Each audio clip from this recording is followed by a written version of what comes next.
He offered a freezing young woman shelter from a blizzard. A simple act of kindness. Now, a billionaire's chilling voice on the phone promised to destroy his entire world and take his daughter away forever. The blizzard hit Chicago like a physical blow. It wasn't just snow. It was a whiteout, a howling vortex of wind and ice that erased the world. For Leo Jackson, a paramedic whose life was a series of controlled responses to chaos, this was different. This was nature's raw, untamable fury. Inside their garden-level apartment in an old red brick building, the warmth was a fragile fortress against the storm. His 8-year-old daughter, Maya, her face pressed against the chilled window pane, traced patterns on the condensation. "Daddy, do you think the snow will ever stop?" she asked, her voice a small, hopeful melody against the wind's deep bass groan. "It always does, sweet pea," Leo said, his hands expertly flipping pancakes on the stove. The smell of sizzling batter and maple syrup was his small act of defiance against the cold. It was during his shift change, navigating the treacherous, snow-choked streets, that he saw her. A lone figure, huddled in the doorway of a closed bookstore, looking impossibly thin against the onslaught. She wore a stylish but wholly inadequate coat, her designer boots soaked through. Her face, pale with cold, was framed by strands of blonde hair caked with ice. She wasn't just cold, she was on the verge of hypothermia. His paramedic instincts took over. He pulled his sturdy SUV over, the emergency lights cutting a rhythmic pulse through the swirling snow. "Ma'am, you can't stay out here. You'll freeze to death." She looked up, her blue eyes wide with a mixture of fear and exhaustion. I don't have anywhere to go." Her name, she said, was Clara, an art student who'd had a massive fight with her roommates and stormed out, only to realize her wallet and phone were still in the apartment. The story was thin, but her shivering was real. Leo made a split-second decision, the kind he made every day, weighing risk against humanity. He couldn't leave her. "Come on," he said, his voice gentle but firm. "You can stay with me and my daughter until the storm passes. It's not much, but it's warm." The next 2 weeks were an unexpected gift. The blizzard raged, shutting down the city and turning their small apartment into a self-contained world. Clara, once she thawed out, revealed a warmth and kindness that charmed them both. She helped Maya with her remote schoolwork, her artistic skills turning math problems into colorful adventures. They built an elaborate pillow fort in the living room, a castle against the winter. She taught Maya how to draw a perfect horse, and Maya taught her the complex rules of her favorite board game. Leo watched them, a quiet ache in his chest. Since his wife had passed 3 years ago, it had just been him and Maya. Seeing his daughter laugh with such uninhibited joy, seeing another gentle presence in their home, felt both wonderful and heartbreaking. Clara fit into their lives with an ease that felt almost fated. She never spoke of her family, and Leo, respecting her privacy, never asked. He assumed she was just a kid down on her luck. Then, on the 15th day, the city thawed, and Clara announced she had to leave. She'd sorted things out with her roommates. The goodbye was tearful. Maya hugged her tightly, making her promise to visit. Clara pressed a small, hand-drawn portrait of Leo and Maya into his hand, her eyes glistening. "I can never repay you," she whispered. 3 days later, Leo's phone rang. It was an unknown number. "Is this Leo Jackson?" The voice was low, cultured, and dripping with a cold fury that seemed to suck the warmth from the room. "Yes, who is this?" "My name is Julian Croft, and you have made the gravest mistake of your life." The name hit Leo like a physical impact. Julian Croft, the private equity titan, a man known for buying companies, gutting them, and selling the scraps for a profit. A corporate predator. "You thought you could take advantage of my daughter, Clarissa, and get away with it?" Leo's blood ran cold. Clara was Clarissa Croft. "I'm going to destroy you, Mr. Jackson." Croft's voice sliced through the line, each word a perfectly sharpened blade. "I will strip you of your career, your home, and your dignity. And then, when you have nothing left, I will take your child. You will never see her again." Leo stood frozen in his kitchen, the receiver trembling in his hand. Maya appeared in the doorway, rubbing her sleepy eyes. "Daddy, who's yelling?" He forced a smile that felt like cracking glass. "No one, sweet pea. Just a wrong number." As he hung up, his heart hammered against his ribs. The sanctuary he had built for his daughter had just been breached by the most dangerous predator imaginable. Julian Croft's war was not one of loud declarations, but of 1,000 silent, invisible cuts. The assault began the very next day. Leo received a call from Maya's school principal, a man who usually greeted him with a warm handshake. Today his tone was frigid. "Mr. Jackson, we need to discuss Maya's continued enrollment," the principal said, his voice devoid of any empathy. "There have been concerns raised about her home environment. Effective immediately, her subsidized lunch program has been suspended pending a family background review." Leo felt a hot surge of fury. He packed Maya's lunch himself that morning, his hands shaking with rage as he made her favorite turkey and cheese sandwich. He wouldn't let her feel the sting of this, but the humiliation was a poison seeping into his veins. The next blow landed at the grocery store. He was standing in line with Maya, who was happily chattering about a new book she was reading. He slid his debit card to pay. "Declined," the cashier said loudly, her voice echoing in the suddenly quiet checkout aisle. He tried again. "Declined." He fumbled for his credit card. Also declined. He could feel the eyes on him. The suspicion. The judgment. A black man, a single father, unable to pay for his groceries. He saw the familiar stereotype flicker in their gazes. He had just enough cash to cover the essentials, but he had to put back the small chocolate bar he'd promised Maya as a treat. The look of quiet disappointment on her face was a fresh wound. The siege tightened. A few days later, Maya developed a cough and a low-grade fever. He took her to the local community clinic they'd used for years. The receptionist, a woman who knew Maya by name, wouldn't look him in the eye. "I'm sorry, Mr. Jackson," she mumbled, staring at her computer screen. "Your insurance is showing as inactive. We can't see her without payment up front." He stood there, stunned. Croft wasn't just attacking his finances. He was cutting off his daughter's access to health care. This was a new level of cruelty.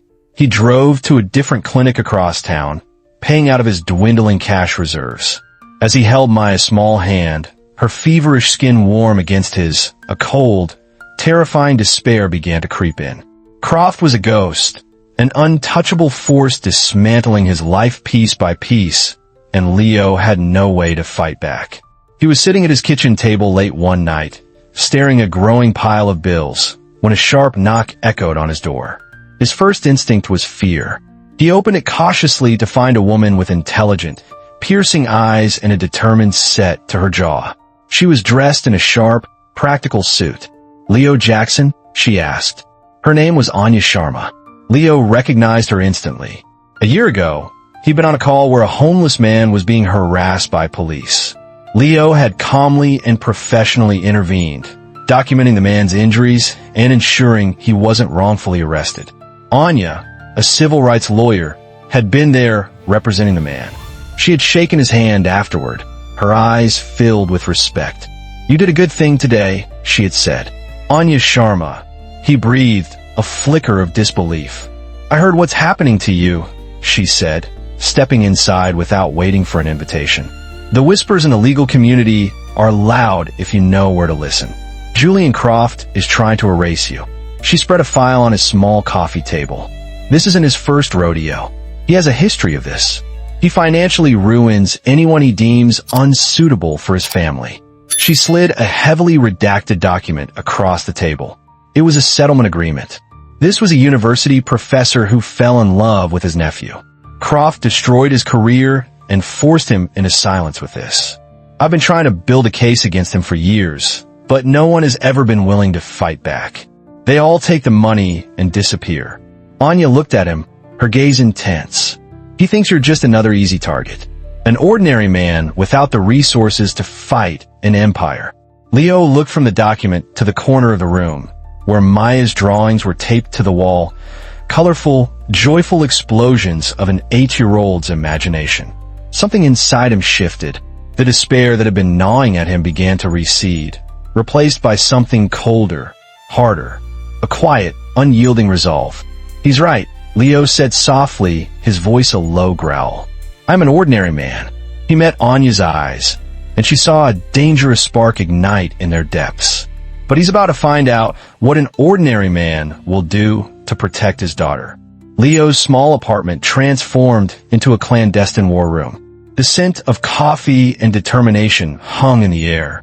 While Maya slept peacefully in her room, Leo and Anya worked under the dim glow of a single lamp, turning his kitchen table into a command center. The wall above the table, once adorned with Maya's art, was now a mosaic of sticky notes, timelines, and legal statutes. Leo, it turned out, was a natural. His years as a paramedic, a job that demanded meticulous documentation under extreme pressure, had prepared him for this moment. Every threatening voicemail from Croft was transcribed, time-stamped, and analyzed. He had even, out of habit, kept a detailed journal of Clara's stay, not out of suspicion, but because it was his nature to record events. "Listen to this," Leo said, playing a recording of one of Croft's calls. He pointed to a waveform on his laptop screen. "His breathing accelerates here, right before he threatens to take Maya. He's not just angry, he's enjoying it. This is a sport for him." Anya watched him impressed. "You're seeing things even I would miss, Leo. You're building a psychological profile." But as they built their defense, Croft escalated his offense. The siege became personal. A sleek, black town car was now permanently parked across the street, its tinted windows like vacant eyes. Private investigators, try to look inconspicuous in their bland suits, followed him on his grocery runs. They questioned his neighbors, planting seeds of doubt and suspicion. Whispers started in the hallways of his building. Doors that once opened with a friendly hello now closed quietly as he approached. Croft wasn't just trying to bankrupt him. He was trying to socially execute him, to turn him into a pariah in his own community. The pressure was immense. Leo felt the walls closing in, the constant surveillance a weight on his shoulders. He had to force a smile from Maya, to shield her from the tension that crackled in the air. The breakthrough came on a Tuesday night, delivered not through a legal channel, but through the digital ether. Leo's phone buzzed with a notification from an encrypted messaging app he didn't recognize. The message was from a user named Cassandra. He's not going to stop. He's planning something worse. Attached was a short audio file. Leo's blood turned to ice as he listened. It was Julian Croft's voice, cold and precise, speaking to an underling. "Financial pressure isn't enough. The man is resilient. We need to end this. A permanent solution. Plan it in the girl's room. Something that will make sure he never sees the light of day again, let alone his daughter. Make it look convincing." Leo and Anya stared at each other, the horrific implication hanging between them. They were going to plan drugs. Frame him. A second message from Cassandra came through. "I'm so sorry. I overheard him. Those 2 weeks in your home, it was the only time in my life I felt safe. The only time I felt like a person, not a possession. I can't let him do this to you. I can't." It was Clarissa. The revelation hit them with the force of a tidal wave. This changed everything. It was no longer just them against the Titan. They had an ally on the inside, a crack in the fortress wall. Clarissa's betrayal of her father was their greatest weapon. Her message was more than just a warning. It was a testament to the kindness Leo had shown her. His simple act of sheltering a stranger from a storm had planted a seed of rebellion in the heart of the empire that now sought to destroy him. Anya's eyes gleamed with a fierce, strategic light. "She's just handed us the gun to shoot him with, Leo." Leo looked at the phone, at the desperate, courageous words from the young woman he had known as Clara. He felt a profound sense of sorrow for her, trapped in a golden cage with a monster. But his sorrow was overshadowed by a cold, hard resolve. "No," he said, his voice steady. "She's handed him the shovel, and he's about to dig his own grave." The next 24 hours were a blur of controlled, frantic activity. The air in the apartment was thick with a new kind of tension. Not the slow burn of a siege, but the sharp, electric hum of an impending counterattack. Clarissa, their ghost in the machine, fed them critical intel through the encrypted app. Tomorrow, 10 a.m., 2 men, posing as gas company technicians. They'll say there's a suspected leak. Their target is Maya's bedroom closet and the cabinet under the kitchen sink. Be careful. The specificity was a gift. It was the blueprint for their trap. Anya worked her contacts with the precision of a surgeon. "I've spoken to Detective Miller," she told Leo, pacing the small living room. "He's head of internal affairs. A straight arrow, one of the few people in the department I'd trust with my life.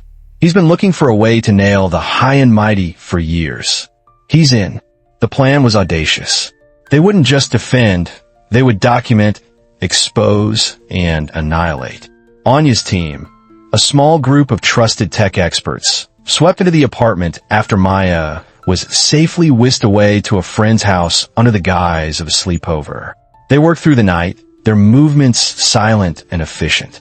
Microscopic cameras, no bigger than a screw head, were embedded in the walls of Maya's room and the kitchen.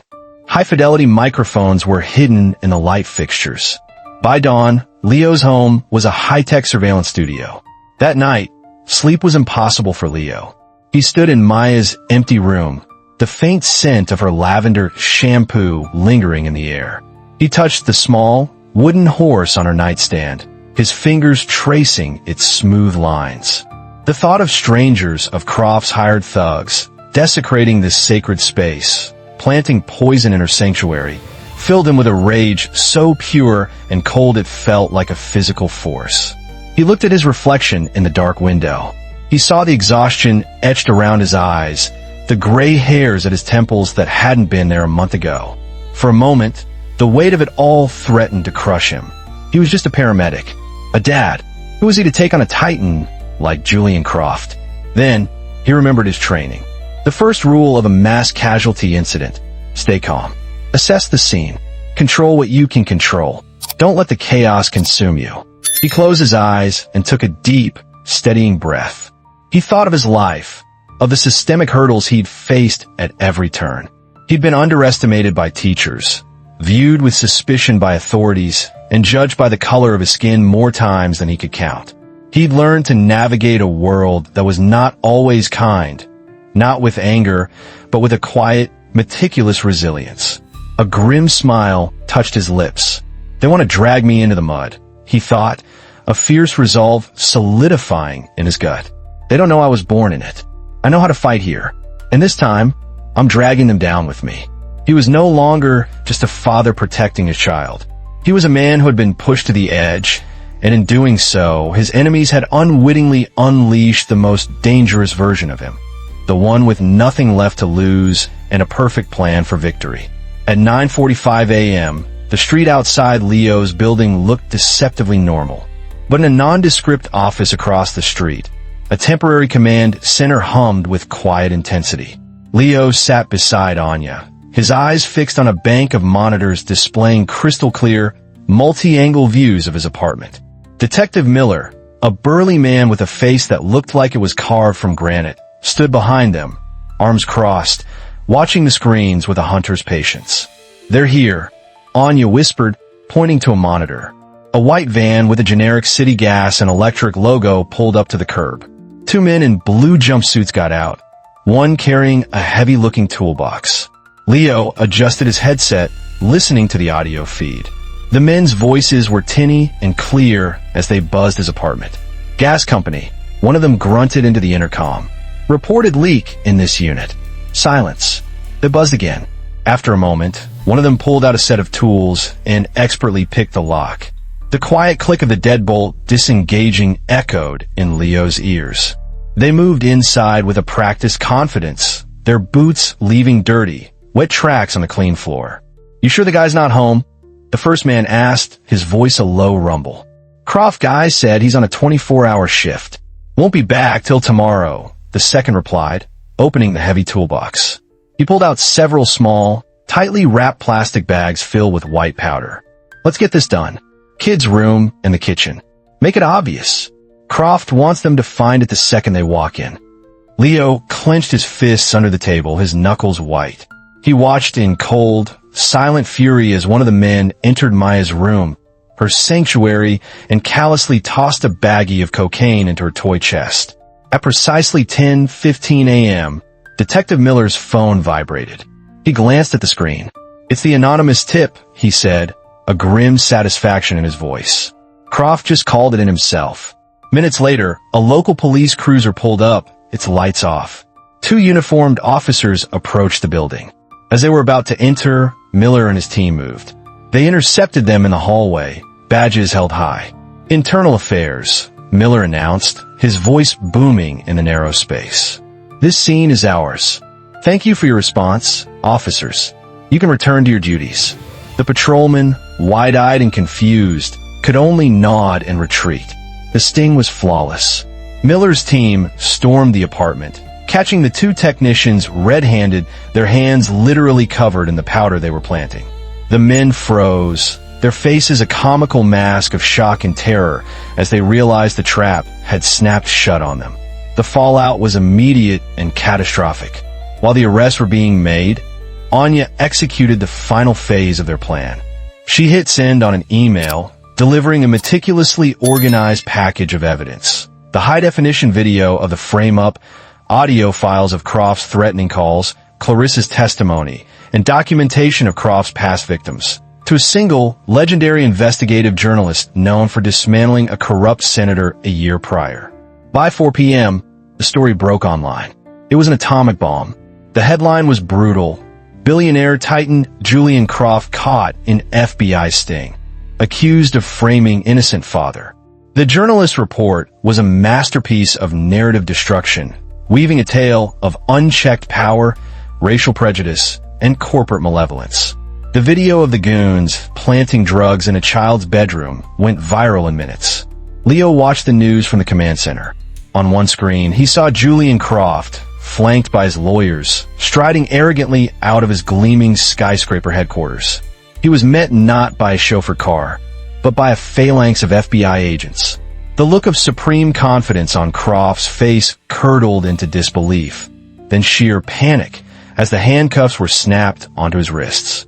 The cameras flashed, capturing the precise moment an empire crumbled. On another screen, the stock ticker for Croft Holdings was a waterfall of red. The board of directors had convened an emergency meeting.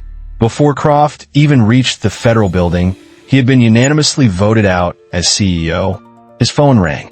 It was Clarissa, her voice choked with tears, but not of sorrow. Of relief. "I saw it, Leo. They got him. It's over." "It's over, Clarissa," Leo confirmed, his own voice thick with emotion. "You did this. You were brave." He hung up and looked out the window. The city lights of Chicago twinkled below, indifferent to the drama that had unfolded. He had faced a monster and won. He hadn't just saved himself and his daughter. He had brought down a titan. 1 year later, the world was a different place. Leo Jackson sat not in his small garden-level apartment, but in a bright, spacious office in the heart of his community. The wall that had once held sticky notes and timelines now featured a large, professionally painted sign. The People's Legal Aid Wing at the Northside Community Center.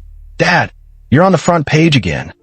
Maya, now a confident 9-year-old, burst into the office, waving a copy of the Chicago Tribune. The headline read, "The Paramedic's Principle. 1 year later, Leo Jackson's Legal Aid Wing changes hundreds of lives." Leo smiled, the lines of exhaustion from a year ago replaced by a look of quiet purpose. He was still a paramedic. He'd refused to give up the job he loved, but he now spent his days off here as a consultant and the public face of the organization he and Anya had founded. They had used the substantial settlement money from Croft's ruined estate, along with a flood of public donations, to create a sanctuary for people who had nowhere else to turn. Anya Sharma walked in, carrying a stack of files. Her career had skyrocketed. She was now one of the most sought-after civil rights attorneys in the country. "Got an update on our old friend," she said, her tone businesslike but with an undercurrent of satisfaction. Julian Croft was officially denied parole yesterday. The board cited a complete lack of remorse. Leo nodded slowly. Croft's fall had been total. He was serving a 10-year sentence in a federal prison. His fortune was gone, liquidated to pay the damages to Leo and 3 other families who had come forward after the story broke. His name, once a symbol of power, was now a synonym for disgrace. His wife had divorced him. His other children wanted nothing to do with him. In a final, brutal irony, Leo had heard that Croft, the man who had tried to weaponize the system, now worked in the prison library, earning 17 cents an hour. The most profound changes, however, were not in Croft's life, but in theirs. Clarissa, who now went by her mother's surname, was in her second year of law school at Northwestern. She was the star volunteer at their legal aid wing, a young woman forged in fire, determined to use her privilege for good. She and Maya had a standing pizza and movie night every Friday. They had become family. That evening, Leo and Maya were walking home through the park as the sun set, painting the sky in hues of orange and purple. "Daddy," Maya asked, her small hand in his. "Were you scared back then, when the bad man was trying to hurt us?" Leo stopped and knelt to look her in the eye. Terrified, sweet pea, he admitted, his voice soft. "I was more scared than I've ever been in my life." He brushed a stray curl from her forehead. But true strength isn't about not being afraid. It's about looking into the darkness and deciding to light a candle anyway. Not just for yourself, but to show others the way through. His story had become a beacon. He had proven that one person, armed with courage, meticulous documentation, and an unwavering refusal to back down, could hold even the most immense power to account. Leo Jackson's victory wasn't in Julian Croft's downfall. It was in this moment, walking freely with his daughter under an open sky. It was in every family their legal wing saved from foreclosure, every wrongful termination they fought, every voice they amplified. Croft had tried to break a humble man, but in doing so, he had accidentally created a hero. He had tried to extinguish a small light and had instead ignited a wildfire of hope. If this story of justice and resilience has moved you, please subscribe to the channel and share it with others. There are countless Leo Jacksons in the world, quietly fighting battles against injustice every single day. In the comments below, share your thoughts, but please, always comment with respect. Let's amplify these stories and prove that the courage of one can indeed change the world.